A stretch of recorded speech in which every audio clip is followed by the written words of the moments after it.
BJP. അംഗത്വം എടുത്തതിനു പിന്നാലെ പത്മജ വേണുഗോപാലിന് പണി കൊടുത്ത് ഫേസ്ബുക്ക് പേജിന്റെ അഡ്മിൻ. പത്മജയെ പരിഹസിച്ച് അവരുടെ പേജിൽ തന്നെ പോസ്റ്റ് വന്നു. ഇ.ഡി. വന്നാൽ പിന്നെ ഗുരുവായൂരപ്പനെ കൊണ്ടും രക്ഷിക്കാൻ കഴിയില്ല. ബി.ജെ.പിയിൽ ചേരുകയെ ഒരു നിവൃത്തി കണ്ടുള്ളൂ, അത്രയേ ഞാനും ചെയ്തുള്ളൂ എന്നായിരുന്നു പോസ്റ്റ്. പത്മജയുടെ നിർദ്ദേശപ്രകാരം നിമിഷങ്ങൾക്കുള്ളിൽ പോസ്റ്റ് പിൻവലിച്ചെങ്കിലും സ്ക്രീൻഷോട്ടുകൾ നിമിഷങ്ങൾക്കകം വൈറലായി. പത്മജയെ പരിഹസിച്ചുകൊണ്ട് നിരവധി കമന്റുകളും പോസ്റ്റിന് കീഴിൽ വന്നു.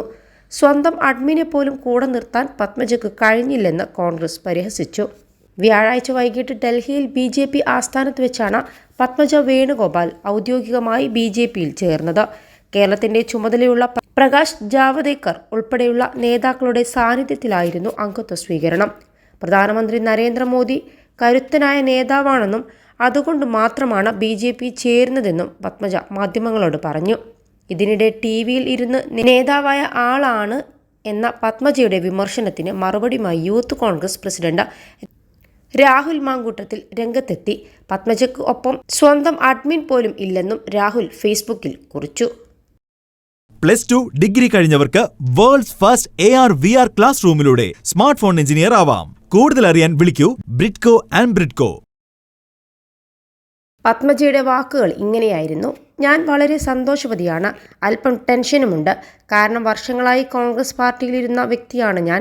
കുറച്ചു വർഷങ്ങളായി കോൺഗ്രസ് പാർട്ടിയിൽ ഞാൻ അത്ര സന്തോഷവതിയായിരുന്നില്ല. ഹൈക്കമാൻഡിൽ പരാതി നൽകിയിട്ടും ഒരു പ്രതികരണവും തനിക്ക് ലഭിച്ചില്ല. എൻ്റെ അച്ഛനും ഇതേ അനുഭവം പാർട്ടിയിൽ നിന്നും ഉണ്ടായിട്ടുണ്ട്. അതിനാലാണ് ഞാൻ ഒരു തീരുമാനത്തിലെത്തിയത്.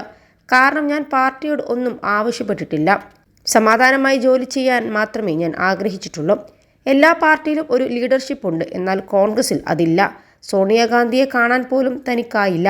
ഒരു അപ്പോയിൻമെൻറ്റിന് വേണ്ടി കുറേ നടന്നു, പക്ഷേ ഫലമുണ്ടായില്ല. അതിനാൽ ഞാൻ ഒരു തീരുമാനത്തിലെത്തി. ഞാൻ ബി.ജെ.പിയെക്കുറിച്ച് പഠിക്കുന്നതേയുള്ളൂ. ഞാൻ ഈ പാർട്ടിയിലേക്ക് വരാൻ കാരണം മോദിജിയാണ് കാരണം. മോദിജി ഏറ്റവും കരുത്തനായ നേതാവാണ്. മോദിജിയുടെ കഴിവും ലീഡർഷിപ്പും എന്നെ എന്നും ആകർഷിച്ചിരുന്നു. കഴിഞ്ഞ തെരഞ്ഞെടുപ്പിന് ശേഷം കോൺഗ്രസ് വിടാൻ ഞാൻ തീരുമാനിച്ചിരുന്നു. കാരണം എന്നെ തോൽപ്പിച്ചത് ആരാണെന്ന് എനിക്ക് നന്നായി അറിയാം.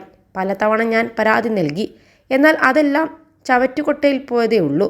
എന്നെ തോൽപ്പിച്ച ആളുകളെ തന്നെ എൻ്റെ സ്വന്തം മണ്ഡലത്തിൽ കൊണ്ടുവച്ചപ്പോൾ എനിക്ക് എൻ്റെ മണ്ഡലത്തിലൂടെ പ്രവർത്തിക്കാൻ സാധിക്കാതെയായി.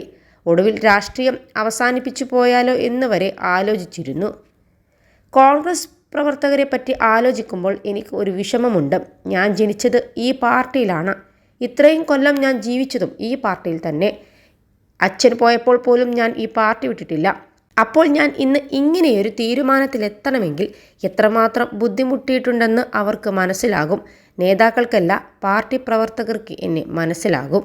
21 ലക്ഷത്തോളം സന്തുഷ്ടരായ ഉപഭോക്താക്കളും 2 ലക്ഷത്തോളം തിമിര ശസ്ത്രക്രിയകളും പൂർത്തിയാക്കിയ മലബാറിലെ ഏക കണ്ണാശുപത്രി അൽ സലാമ ഹൈ ഹോസ്പിറ്റൽ റോഡ്, പെരിന്തൽമണ്ണ.